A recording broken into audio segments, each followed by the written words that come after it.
With a charismatic Lamborghini V10 engine under the bonnet, the Audi S8 packs a 444 brake horsepower wallop. Other super saloons may be slightly quicker, but few other packages gel together as beautifully as this one. With an impeccably finished cabin, sleek styling and effervescent driving dynamics, the S8 is a class act. What's your favourite driving movie? Bullet, The Italian Job, The Cannonball Run, Vanishing Point? All are legendary, but all also feature cars that, unless stored in a dehumidified garage, would be pretty dog-eared by today's standards. The exception is 1998's Ronin. Starring Robert De Niro, Ronin features some of the best car chases ever filmed. Now, they were so great because they were filmed in real time, and at the beginning of the movie, wheelman for hire Larry is asked what kind of motor he needs for a risky job. Something very fast, Audi S8. Something that can shove a bit, he replies. The S8, the flagship of Audi's A8 luxury saloon range, has always been able to shove a bit. However, the first generation 340 brake horsepower V8 version wasn't quite enough for our Larry, so he decided to add a dual tank nitrous oxide boosting system to a gorgeous black S8, then used to run down baddies, power slide around the streets of Paris, and monster about at ridiculous velocities among the back streets of Nice. Presumably, he'd have been much happier with this second generation version, equipped with a mighty 444 brake horsepower V10, borrowed from Lamborghini's Gallardo, and more than ready to take on any BMW 7 Series, AMG Mercedes or Jaguar XJ that comes its way. Nitrous oxide? Who needs it?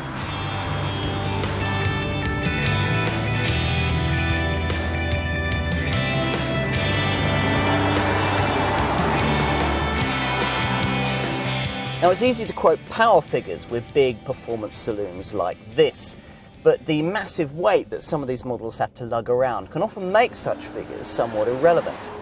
The acid test of a car's potency is really its power-to-weight ratio, and it's rather surprising to find that despite its not insubstantial 1,940 kilogram curb weight, the S8 does rather well in this respect, outperforming something like Porsche's 911 Carrera 4S, for example. Now add that go to a Tiptronic automatic gearbox, quattro four-wheel drive, and some of the most advanced traction control software yet devised, and you have a car that'll be tough to beat at a traffic light Grand Prix. Add rain to the equation, and the Audi's advantage would be even greater. Perhaps this model's greatest draw, the fitment of that V10 Lamborghini engine, has to be qualified a little. Lamborghini actually used this engine in 520 brake horsepower 5-litre form in their Gallardo supercar. And though Audi, who developed the unit for the Italians in the first place, thought it a good fit for the S8, the presence of 500 kilograms of extra weight in their luxury saloon meant that this engine needed to develop a bit more pulling power. So this S8 uses a 5.2-litre version of the engine with slightly less power, 444 brake horsepower. That's sacrificed at the altar of greater torque, 540 newton meters. Now that means that this engine can drag this Audi from rest to 60 in just 5.1 seconds with a lovely metallic howl all the way up to 185 miles an hour, or at least you would be able to achieve that were the unit not artificially restricted to 155.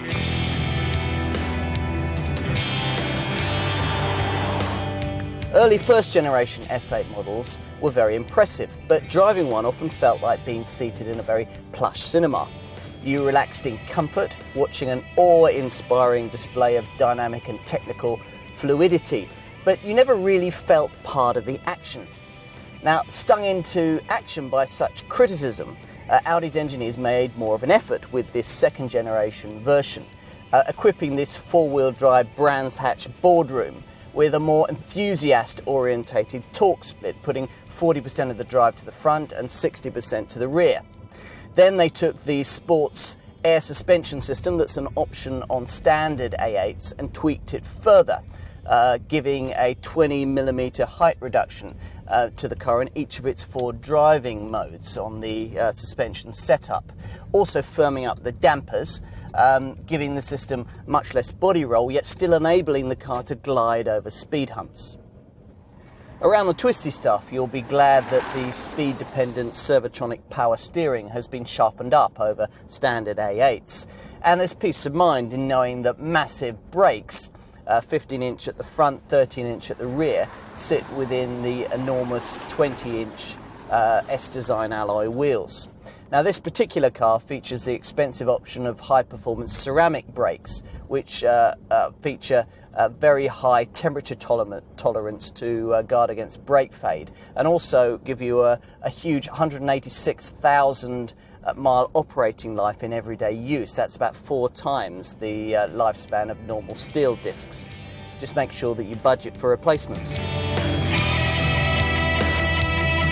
Weight is the main enemy of the luxury high-performance saloon. That's the main reason why Audi went to all the trouble of borrowing Lamborghini's V10 for this car, when they already had their own 6-litre W12 engine that matched its 444 brake horsepower output. The V10 is, after all, relatively light, weighing 220 kilograms, which is just as well, because although Audi goes on and on about the A8's lightweight space frame and body, the fact is that this model is hardly any lighter than its steel-bodied rivals. But is it classier? Most will agree so. I can't completely put my finger on what it is, but there's something about this car that makes you feel better, a more tasteful, more accomplished person simply by being in its company. There are showier, faster, flashier rivals, but none has uber coolness down to such a fine art as this S8. Audi S cars have a reputation for styling subtlety, and this S8 is no exception. A lot of it's in the details, the gorgeous 20-inch alloy wheels, the V10 emblems on the front wings, the aluminium look door mirrors. At the rear, the subtle rear tail spoiler, the quad tailpipes around a redesigned rear apron. Most people won't know what's just blown by them. The interior is similarly restrained with full leather upholstery and Alcantara roof lining.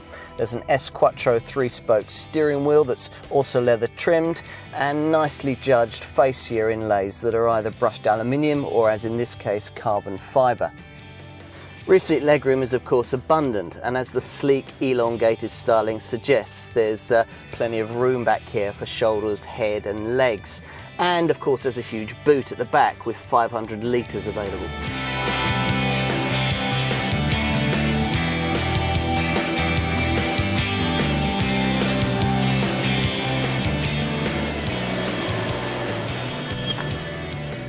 Now, you'll pay over £70,000 to own a new Audi S8, but if it's any consolation, you'd pay nearly £100,000 to go not very much faster in a comparable new Mercedes S63 AMG. The only real alternative to offer a better value, though certainly less subtle proposition, is Jaguar's 503 brake horsepower XJ Super Sports model. Yes, you could conceivably choose a cheaper super saloon like BMW's M5 or Mercedes E63 AMG, but these are smaller, less luxurious alternatives that aren't really aimed at the same boardroom-orientated market. In fact, the S8 value proposition is pretty simple. Just one engine, one trim level, one body style. Now, we don't have all night, so I won't trouble you with the full equipment list, but I will pick out a few highlights. The 9-speaker 230-watt sound system with built-in 6-CD auto-changer is complemented by a DAB digital radio module for ultra-clear digital reception of an expanded number of stations. Owners of S8 also get a more sophisticated 4-zone climate control system with individual temperature and air distribution controls for rear seat passengers as well as those at the front. Plus, S8 owners also enjoy heated front seats and Bluetooth connections for their phones. You can even specify a starter button that recognises your fingerprint. Gadget heaven.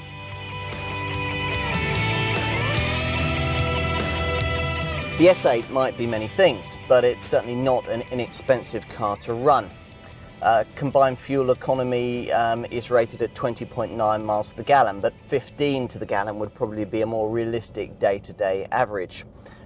Emissions are pretty hefty too, at 321 grams per kilometre, although come to think of it, that's probably not too bad for a car this big and powerful. One area, rather surprisingly, where you might save a few more bob than you expected is with tyres. Owners have reported that due to the slight weight advantage of the aluminium body, load spread via the Quattro four-wheel drive system and smart traction management, it's possible to get around 20,000 miles from a set of rubber. The big ticket item with any car of this kind remains depreciation. And 34% of original purchase price after 3 years is not the kind of bulletproof figure that we've come to expect from Audi. No wonder then that an S8 makes a very canny buy 2 or 3 years down the road. Even if there is a little bit of Italy beneath the bonnet of this Audi S8, it still feels nothing but resolutely German. It's beautifully finished, rides imperiously, isn't falsely modest, and is backed by a sledgehammer punch of acceleration. This strange fusion of Audi and Lamborghini had the potential to work, but few expected it to. But it has, and this super saloon is the magnificent beneficiary.